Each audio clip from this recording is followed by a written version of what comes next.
ಪ್ರಜ್ವಲ್ ರೇವಣ್ಣ ಅಶ್ಲೀಲ ಪೆನ್ಡ್ರೈವ್ ಪ್ರಕರಣ ಬೆಳಕಿಗೆ ಬರ್ತಾ ಇದ್ದಂತೆ ಅನೇಕ ಮಹಿಳೆಯರ ಜೀವನವೇ ಹಾಳಾಗಿ ಹೋಯಿತು. ಆದರೆ ಪ್ರಜ್ವಲ್ ರೇವಣ್ಣಗೆ ಡಿಪ್ರೆಷನ್ ಅಂತೆ.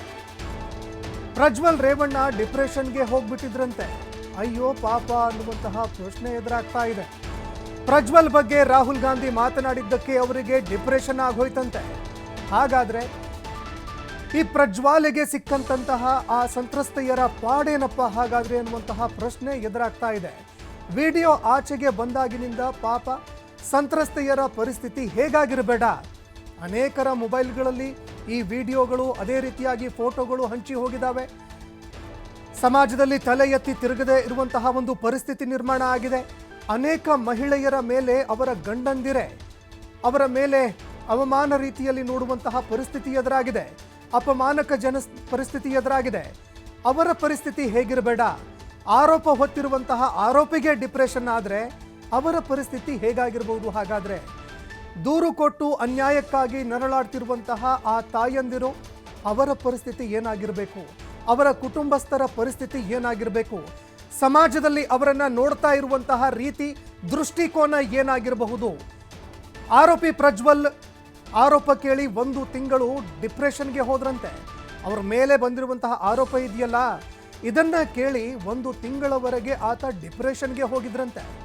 ವಿಡಿಯೋದಲ್ಲಿ ಮುಖ ಕಾಣದವನೇ ಡಿಪ್ರೆಷನ್ಗೆ ಹೋಗಬೇಕಾದ್ರೆ, ವಿಡಿಯೋದಲ್ಲಿ ಎಲ್ಲೂ ಕೂಡ ಮುಖ ಇಲ್ಲ, ಆದರೂ ಕೂಡ ಆರೋಪಕ್ಕೆ ಸಂಬಂಧಪಟ್ಟಂತೆ ಆರೋಪಿನೇ ಡಿಪ್ರೆಷನ್ಗೆ ಹೋಗಬೇಕಾದ್ರೆ ಮುಖ ಸಹಿತವಾಗಿ ಜಗಜ್ಜಾಹೀರಾದಂತಹ ಸಂತ್ರಸ್ತೆಯರ ಮಾನ ಎಲ್ಲವೂ ಕೂಡ ಹರಾಜಾಯ್ತಲ್ಲ. ಅವರೆಷ್ಟು ಡಿಪ್ರೆಷನ್ಗೆ ಹೋಗಿರಬೇಕು. ಅವರ ಇಡೀ ಕುಟುಂಬ ಸಮಾಜದಲ್ಲಿ ತಲೆ ಎತ್ತದಂತಹ ಒಂದು ಪರಿಸ್ಥಿತಿ ನಿರ್ಮಾಣ ಆಯ್ತಲ್ಲ. ಸಮಾಜದಲ್ಲಿ ಅವಮಾನ ಎದುರಿಸುವಂತಹ ಒಂದು ಪರಿಸ್ಥಿತಿ ನಿರ್ಮಾಣ ಆಯ್ತಲ್ಲ. ಅವರಿಗೆಷ್ಟೆಲ್ಲ ಸಮಸ್ಯೆ ಆಗಿರಬಹುದು. ಅದರ ಜೊತೆಗೆ ಸಮಾಜ, ಜನ, ಸಾರ್ವಜನಿಕರು ಈ ಪ್ರಶ್ನೆಗಳನ್ನು ಇವತ್ತು ಎತ್ತುತ್ತಾ ಇದ್ದಾರೆ.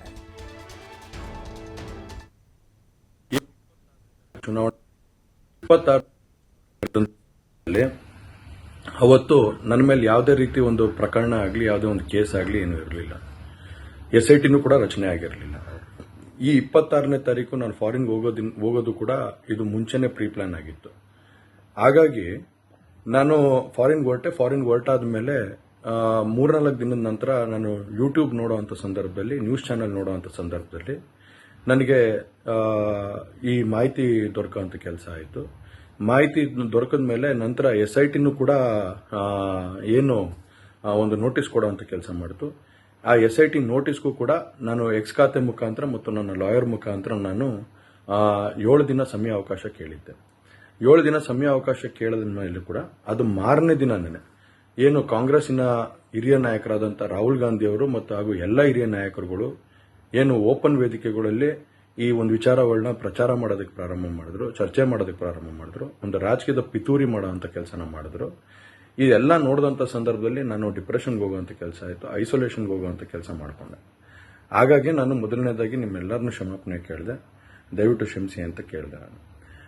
ಅದಾದ ನಂತರ ಹಾಸನಲ್ಲೂ ಕೂಡ ಕೆಲವು ಶಕ್ತಿಗಳು ಎಲ್ಲ ಒಟ್ಟಿಗೆ ಸೇರಿಕೊಂಡು ಇವತ್ತು ನನ್ನ ಮೇಲೆ ರಾಜಕೀಯದ ಒಂದು ಪಿತೂರಿ ಮಾಡುವಂಥ ಕೆಲಸ ಮಾಡೋವಂಥದ್ದು ಇರ್ಬೋದು. ರಾಜಕೀಯವಾಗಿ ನಾನು ಏನು ಬೆಳೀತಾ ಇದ್ದೀನಿ, ನನ್ನ ಕುಗ್ಗಿಸ್ಬೇಕು ಅನ್ನೋ ಒಂದು ರೀತಿಯಲ್ಲಿ ಇವತ್ತು ಏನೇನೋ ಒಂದು ಪ್ರಕರಣಗಳಲ್ಲಿ ಅವರು ಎಲ್ಲರೂ ಕೂಡ ಒಂದು ಭಾಗಿಯಾಗುವಂಥ ಕೆಲಸಗಳನ್ನ ಮಾಡಿಕೊಂಡ್ರು.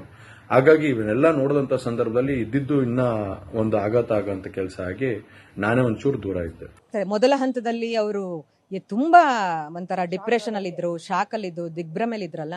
ಅದರಿಂದ ಹೊರಬರಕ್ಕೆ ಬೇಕಾದಂತ ಎಲ್ಲಾ ಮಾನಸಿಕ ಬೆಂಬಲವನ್ನ, ಆತ್ಮಸ್ಥೈರ್ಯವನ್ನ ನಾವು ನೀಡುವಂತ ಪ್ರಯತ್ನವನ್ನ ಮಾಡಿದ್ವಿ. ಮತ್ತು ಅವರಿಗೆ SIT ಸಹಾಯವಾಣಿ ಆದ ತಕ್ಷಣದಲ್ಲಿ ಅವ್ರಿಗೆ ಅದನ್ನ ಸಂಪರ್ಕಿಸೋದಕ್ಕೆ ಅವರೆಲ್ಲರಿಗೂ ನಾವು ನೆರವನ್ನು ನೀಡಿದ್ವಿ. ಮತ್ತೆ ಇಲ್ಲಿ ಬೇಕಾದಂತ ಮಾನಸಿಕ ಕೌನ್ಸಿಲಿಂಗ್ ನಮ್ಮ ಡಾಕ್ಟರ್ಸ್ಗಳೇ ಎಲ್ಲರೂ ಇದ್ರು. ಅವರು ಮೊದಲನೇ ದಿನನೇ 2ನೇ ದಿನನೇ ಬಂದು ಪ್ರೆಸ್ ಮೀಟ್ ಮಾಡಿ ಎಲ್ಲರೂ ಹೇಳಿದ್ದಾರೆ ನಮ್ಮ ಡಾಕ್ಟರ್ಸ್ಗಳೆಲ್ಲ. ಯಾಕಂದ್ರೆ ತಪ್ಪು ಮಾಡಿದವನು ಏನೂ ನಾಚಿಕೆ ಮಾನ ಮರ್ಯಾದೆ ಇಲ್ಲದೆ ದೇಶ ವಿದೇಶಗಳನ್ನ ಸುತ್ತಕೊಂಡಿರುವಾಗ ಇವರು ಯಾವುದೋ ಆಮಿಷನೋ, ಒತ್ತಡನೋ, ಬೆದರಿಕೆನೋ, ಯಾವುದೋ ಕಾರಣಗಳಿಗೆ ಒಳಗಾಗಿ ಈ ರೀತಿಯಾದಂತ ಬಲಿಪಶುಗಳಾದಂತ ಹೆಣ್ಮಕ್ಳು ಯಾಕೆ ತಲೆ ತಗ್ಗಿಸಿ ನಿಂತ್ಕೊಳ್ಬೇಕು? ಸಮಾಜವನ್ನ ಎದುರಿಸಬೇಕು. ಇವ್ರದೆಲ್ಲ ತಪ್ಪಿರೋದು. ಅಪರಾಧಿಗಳು ಯಾರಿದ್ದಾರೆ ಅವ್ರ ತಪ್ಪು. ಹೆಣ್ಮಕ್ಳುಗಳನ್ನೆಲ್ಲ ನೀವು ಅಪರಾಧಿ ಸ್ಥಾನದಲ್ಲಿ ನಿಲ್ಲಿಸಬೇಕಾಗಿರೋದು. ನಿಜವಾಗಿ ದಿಟ್ಟತನದಿಂದ ಇವತ್ತು ಸಮಾಜವನ್ನ ಎದುರಿಸಬೇಕು. ಅಪರಾಧಿ ಯಾವನು ಅವನಿಗೆ ಶಿಕ್ಷೆಗೊಳಪಡಿಸಿ ಈ ಬಲಿಪಶುಗಳಾದಂತಹ ಹೆಣ್ಮಕ್ಳುಗಳನ್ನ ನೀವು ಬಲಿಪಶುಗಳನ್ನ ಮಾಡಬೇಡಿ, ಮತ್ತಷ್ಟು ಶಿಕ್ಷೆಗೊಳಪಡಿಸಬೇಡಿ ಸಮಾಜದ ಮಂದಿ ಅಂತ ನಾವು ಕೇಳ್ಕೊಳ್ತಾ ಇದೀವಿ.